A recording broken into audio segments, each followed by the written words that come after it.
Mga kalingap, nakakalungkot naman po na mamaalams na isa sa mga K-boys. Pero bago po yan, kung bago lang po kayo sa channel ko, please pa-like and subscribe my channel for more updates.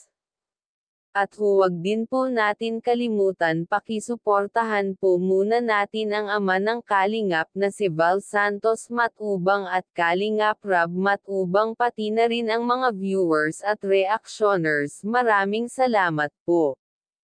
Mga Kalingap, kinausap po ito ni Kuya Nico si Kuya Rab para po magpaalam ito na uuwi muna sa kanilang lugar dahil nga sa kadahilanan ay may sakit ang kanyang tatay.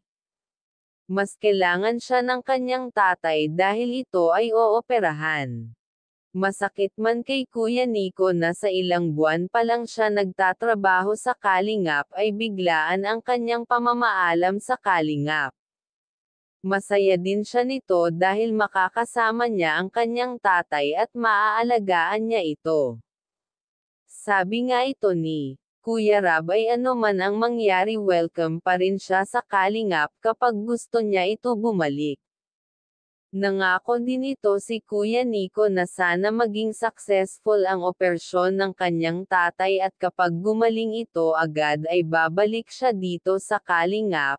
Yun nga lang hindi niya alam kung hanggang kailan ito.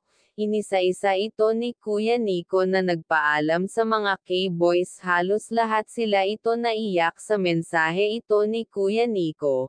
Kaya hanggang dito na lamang at maraming salamat po.